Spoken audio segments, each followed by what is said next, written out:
आज का ये प्रश्न पत्र अटल आवासीय विद्यालय प्रवेश परीक्षा के लिए अति महत्वपूर्ण है, जो कि कक्षा 6 और 9 के विद्यार्थियों के लिए है। इसमें ग्रामर और हमने एक जो है गद्यांश लिया है, तो आप लोग कॉपी और कलम निकाल लीजिए, या फिर आप हमारे आंसर बताने से पहले हमारे इस वीडियो पर कमेंट बॉक्स में जाकर कमेंट जरूर कीजिए कि ये उत्तर कौन से सही है, जिससे आपकी अपनी तैयारी का बिल्कुल सही सही आकलन लग सके। तो आइए फटाफट शुरू कर लेते हैं। देखिए, सबसे पहला प्रश्न है, ग्राम का तद्भव, तत्सम तो है ही है, तत्सम है, तो तद्भव क्या होगा? गाम, गाव, गाम्र, गांव। तो यहाँ पर बिल्कुल सही जवाब क्या होगा? जल्दी से इसका कमेंट करिए, और अगर आप चुनते हैं ऑप्शन डी गांव, तो आपका उत्तर बिल्कुल सही है। मैं बढ़ता हूं अगले प्रश्न पर, जल्दी से कमेंट करें। हिमालय का संधि विच्छेद क्या है? हिम प्लस आलय, हिम प्लस आलय, हम प्लस आलय, हिम प्लस अलय। जल्दी से कमेंट करिए, चूंकि यहां पर कौन सा आंसर सही है यही आप बताइए, अगर आपने पढ़ा है।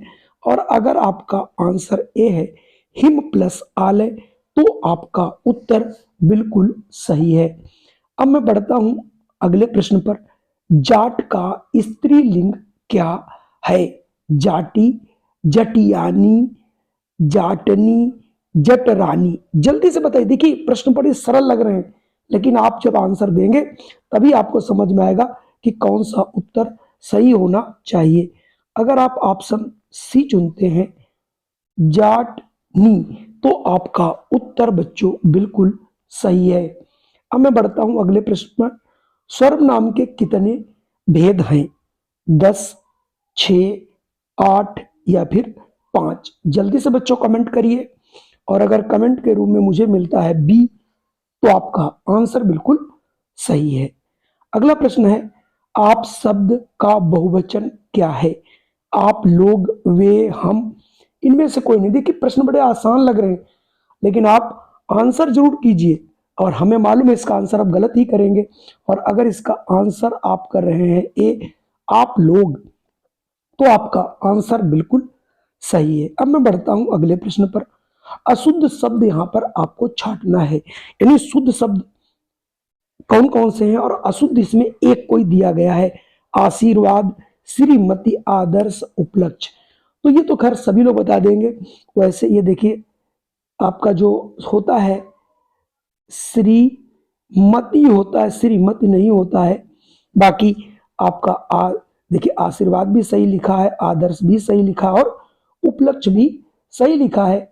तो इस हिसाब से ऑप्शन आप लोग बी जरूर चुने होंगे, ऐसा मुझे पता है। अगला, परिश्रम का विलोम, आलस्य, कठिन, कठिनाई, कठोर। जल्दी से कमेंट करिए, और कमेंट के रूप में अगर आपका ऑप्शन आता है ए, आलस, तो आपका आंसर बच्चों बिल्कुल सही है। मैं बढ़ता हूं अगले प्रश्न पर। अगला प्रश्न है, हिमालय का पर्यायवाची शब्द क्या होगा? पुरंदर, वाहन, वासव, या हिमगिरी। ये तो खैर गिरिमानी पर्वत होता, तो आप लोग जरूर हिसाब लगा ले गए होंगे।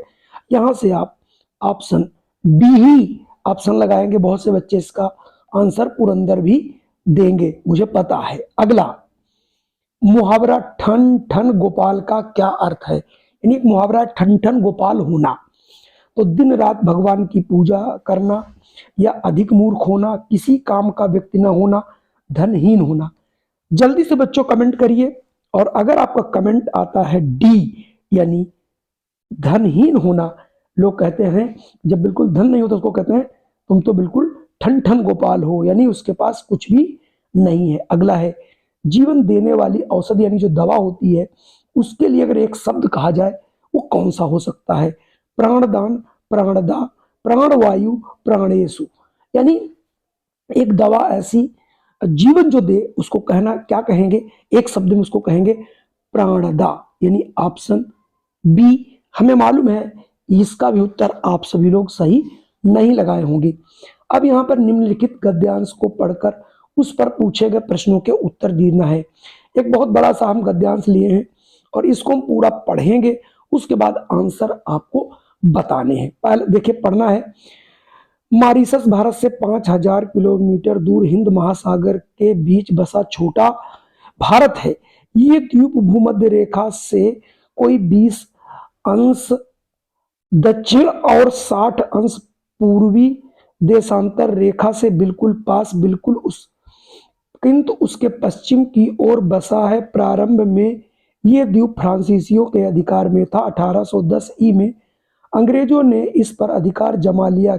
खेतों आदि में काम करने वाले श्रमिकों के अभाव की समस्या को दूर करने के लिए भारत से शर्तबंदी प्रथा के अंतर्गत मजदूरों को लाने का निर्णय लिया गया। तदनुसार भारतीय मजदूरों का प्रथम दल 1834 में वहां ले जाया गया।